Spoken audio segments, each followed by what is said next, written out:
बहुत शुक्रिया हमें ज्वाइन करने का। और आप पहले सियासी कमेटी में थे, लेकिन नई सियासी कमेटी बनाई गई है, उसमें से आपको निकाल दिया गया है। बहुत सारे उन लोगों की तरह जो पार्टी के वफादार रहे, बड़े बड़े ओहदों पर रहे, साबिक सदर आरिफ अलवी, साबिक वज़ीर आला खैबर पख्तूनख्वा अली अमीन गंडापुर, साबिक गवर्नर खैबर पख्तूनख्वा शाह फरमान और बहुत सारे दूसरे। तो कल शेर अफजल मरवा साहब ने हमारे प्रोग्राम में कहा कि पीटीआई को अब वफादारों की ज़रूरत नहीं है। अली मोहम्मद खान साहब, क्या ये बात दुरुस्त है? बिस्मिल्लाहिर्रहमानिर्रहीम, अल्लाहुम्मा सल्ली अला मुहम्मद व अला आलि मुहम्मद।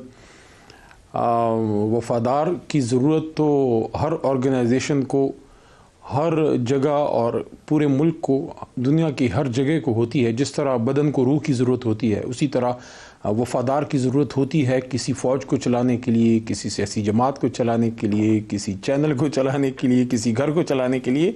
हाँ, ये है कि हालात बदलते हैं, कुछ फ़ैसले सही होते हैं, कुछ गलत होते हैं, लेकिन मैं नहीं समझता कि तहरीक इंसाफ को वफ़ादारों की ज़रूरत नहीं है। बल्कि मैं ये कहूँगा कि तहरीक इंसाफ को आज जितनी वफ़ादारों की ज़रूरत है, शायद पहले कभी नहीं थी।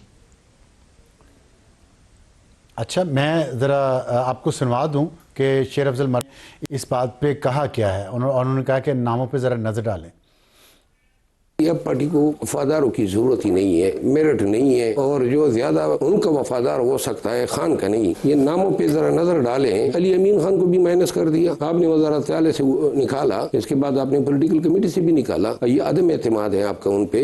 आपने शाह फरमान को निकाला, आपने अलवी साहब को निकाला, आपने अली मोहम्मद खान जैसे आदमी को निकाला। हर वो नाम जो माजी में रूए रवा थे पीटीआई के लिए, और कौन आ गए? दाऊद काकड़, किसी ने नाम ही नहीं सुना है। अलीम आदिल शेख जिसने पार्टी की सिंध में बैंड बजा दी है, पंजाब में अपोजिशन लीडर। हर वो शख्स जो व्हाट्सएप ग्रुप पे आसानी से मैसेजेस कर सकता है, जी हजूरी कर सकता है। इनके कुछ वफादार जो केपी से ताल्लुक रखते हैं, वो उनके नाम आज तो नहीं है, दूसरे मरहले में और वफादारों को शामिल किया जाएगा।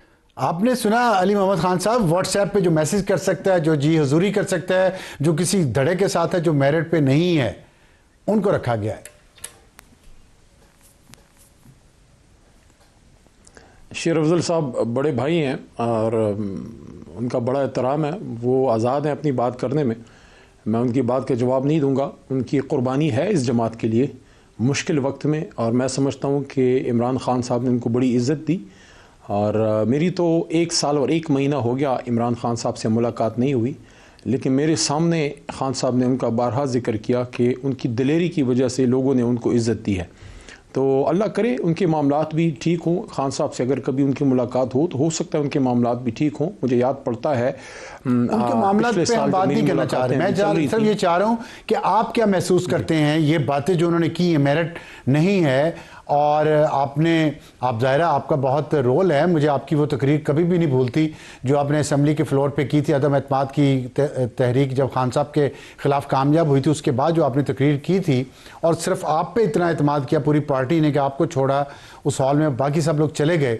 तो क्या ये आप लोग, मतलब ये सियासी जमातों में रोज़ाना की बुनियाद पर वफादारी साबित करनी पड़ती है, या किसी इंसान का कैरेक्टर काफ़ी होता है उसके बारे में राय बनाने में? पाकिस्तान की सियासत का एक अलमिया है कि यहाँ जो सियासी कारकुन होता है वो इस सियासत की भट्टी का ईंधन ज़रूर बनता है, लेकिन होपफुली हम वो नहीं बनेंगे। देखें अभी ये तो कमेटियां हैं, बनती हैं, टूटती हैं, उम्मीद बहुत लोगों को रही, लेकिन सियासत बन है, आप सियासी कारकुन हैं। हम लोग अभी भी पार्टी में हैं और इंशाल्लाह रहेंगे। खान साहब के साथ आखिर तक निभाने का अहद है। और कौमी असम्बली के मैं मेंबर हूँ। शाह फरमान साहब ज़िम्मेदार आदमी हैं, पार्टी के साथ अटैच हैं। अलवी साहब साबिक सदर हैं, खान साहब के फाउंडिंग मेंबर्स में से हैं, पहले जनरल सेक्रेटरी हैं। बल्कि मुझे ये एजाज़ हासिल है कि बतौर ज़िली सदर मर्दान 2012-13 में उनको मैंने जनरल सेक्रेटरी का वोट डाला था जहांगीर तरीन साहब और परवेज़ खटक साहब के ख़िलाफ़। हालांकि उनसे भी कोई दुश्मनी नहीं थी, लेकिन मैं नज़रियाती तौर पर अलवी साहब को ज़्यादा इमरान खान के करीब समझता था। उसमें आज़म स्वाति साहब हैं जिन्होंने बहुत बड़ी कुर्बानी दी है। शहरयार खान अफरीदी को मैं समझता हूँ इस कमेटी में लाना चाहिए था, बड़ी कुर्बानी दी है। अली अमीन गंडापुर एक सरदार, एक अपने इलाके का इज़्ज़तदार शख्सियत, उनके साथ जो हुआ, मैं ही समझता हूँ कि पार्टी में कुछ चीज़ें ठीक करने की ज़रूरत है, और वो तभी होगा जब सियासी क़यादत, ख़ासकर बैरिस्टर गौहर साहब अंदर जाना शुरू करें। मैं कहूँ सलमान राजा साहब की भी बड़ी ज़िम्मेदारी है कि वो खान साहब से मिलें, उन चीज़ों को दुरुस्त करें। जैसे आज काजी अनवर साहब का इस्तीफ़ा आया है, मुझे पता है क्योंकि मैं लीगल कमेटी का हिस्सा रहा हूँ, खान साहब के साथ बहुत अरसा जेल में मुलाकातें होती रहीं। जितना वो काजी अनवर साहब को रिस्पेक्ट देते हैं बहुत कम लोगों को देते हैं। उन्होंने आज इस्तीफ़ा दिया है, तो इसको उनको देखना चाहिए। कुछ हमारे इंतहाई वफादार साथियों को जो है मीर जाफ़र कहा गया, हालांकि इमरान खान साहब को अगर पूरी बात बताई जाए तो वो सनाउल्लाह मस्ती खेल तो उनका संगी है, उनका ब्लड ब्रदर है, उनका खून का भाई है, इलाके का साथी। वो वफादार आदमी है, बाज़ाई जो है वो अपना बलूचिस्तान से अपना सब कुछ तुड़वा के कुर्बानियाँ दे के बैठा है, खान साहब की फैमिली के साथ वो खड़ा है, खान साहब के साथ खड़ा है। तो ये चीज़ें दुरुस्त होने वाली हैं, अच्छा, इनको ठीक होना है। लेकिन देखिए खान साहब से मुलाकात जब होगी तब खान साहब को अगर सही बताया जाता है सनाउल्लाह मस्ती खेल का, जाहिर है सनाउल्लाह मस्ती खेल ने तो वहाँ सवाल भी पूछा उस एनडीयू में जो वहाँ पे बात हो रही थी, और उन्होंने इमरान खान का केस वहाँ पे लड़ा। बड़े दिलगुर्दे का वैसे काम है, मस्ती खेल को निकाल दिया गया क्योंकि खान साहब को मिस रिपोर्ट किया गया। तो मिस रिपोर्ट तो या सलमान अकरम राजा ने किया है या फिर उनकी बहनों ने किया है। तो किसको इल्ज़ाम आप किसकी तरफ आपका इशारा है कि उनको सही रिपोर्ट नहीं किया गया खान साहब को? नहीं, निकाला तो सनाउल्लाह मस्ती खेल साहब को नहीं है किसी ने, लेकिन यह है कि उनके हवाले से जो बात हुई है, कमेटी से निकाल दिया गया आदमी है और स्टैंड लेने वाले और मीर सादिक तो उनको कहा गया ना। हाँ, पॉलिटिकल कमेटी में अब जो है वो नहीं रहे। देखें, बहनों के हवाले से तो मैं ये कहूँगा, मीर सादिक भी हैं। पॉलिसी है कि मैं कभी भी खान साहब की फैमिली के हवाले से पब्लिक में स्टेटमेंट नहीं देता। बहुत एहतराम है, लेकिन अगर फैमिली आपकी पार्टी को तबाह कर रही है तो फिर सच तो बोलना चाहिए आपको। देखिए, पार्टी के अंदर हम इन इश्यूज पे बात करते हैं। मैं ये समझता हूँ कि देखें, पॉलिटिकल कमेटी क्या चीज़ है, ये कोई ऐसी बड़ी कोई तोप नहीं है। उसमें आपके कुछ सीनियर क़यादत होती है जो फैसला साजी में अपनी राय देते हैं। तो वहाँ आपको वो लोग चाहिए जो एक तो हर इम्तिहान से निकले हुए हों और वो एक स्ट्रगल से और एक सीनियरिटी उनकी ऐसी हो कि पार्टी के साथ 10-15 साल चले हों।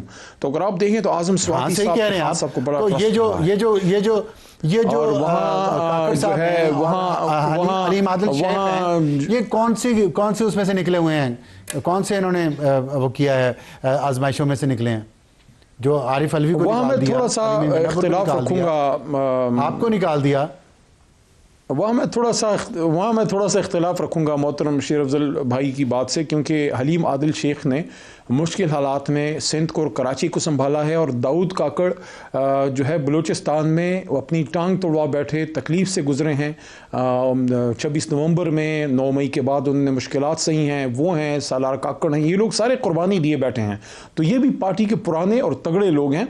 मैं समझता हूँ इस वक्त पॉलिटिकल कमेटी चेंज करने से पार्टी का फ़ायदा नहीं होगा। बहरहाल नई जो कमेटी बनी है पूरा हम भरपूर ताउन करेंगे, हमारे ही भाई हैं, कोई बाहर से नहीं आए, भरपूर सपोर्ट करेंगे और हम ये तवक्को भी फायदा नहीं होगा। अच्छा, खान साहब की रिहाई के लिए अमली इक़दाम लें।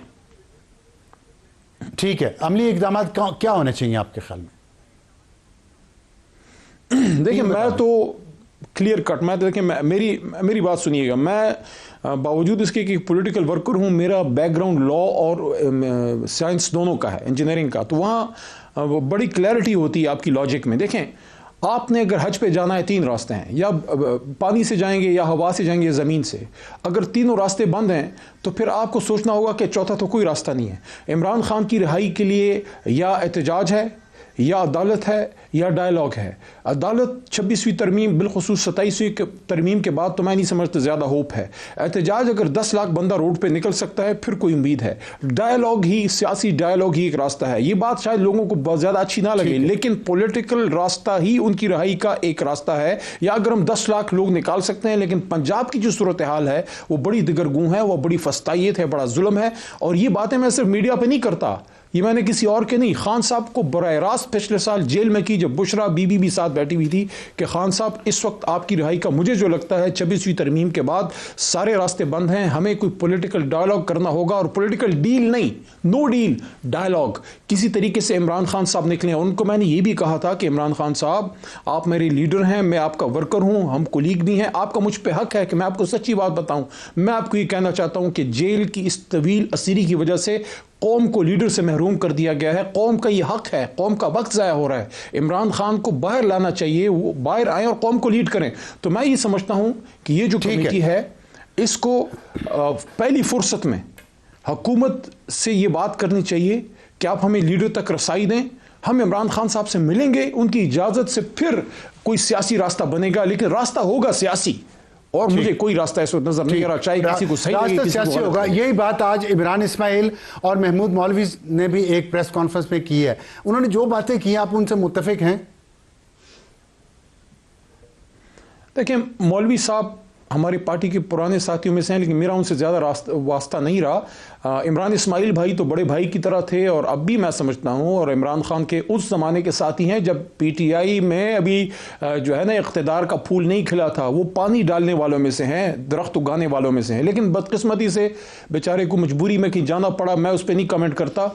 मैं ये समझता हूँ कि ये जो दोनों भाई हैं या और फवाद चौधरी वगैरह, इनकी पार्टी में वापसी इमरान खान की इजाज़त से होगी, लेकिन मेरी इनसे हमदर्दी ज़रूर है। लेकिन मैं ये समझता हूँ कि जब तक खान साहब इनको वापस पार्टी में नहीं लेते तब तक मैं उनका कोई पीटीआई में पॉलिटिकल रोल नहीं देख रहा। हालांकि मेरी हमदर्दी इनसे है, ये खुशी से नहीं गए, ये मजबूरी के आलम में पार्टी छोड़ के गए हैं। मेरा ये यकीन है, मेरा ये गुमान है, मेरा यकीन है। ठीक है।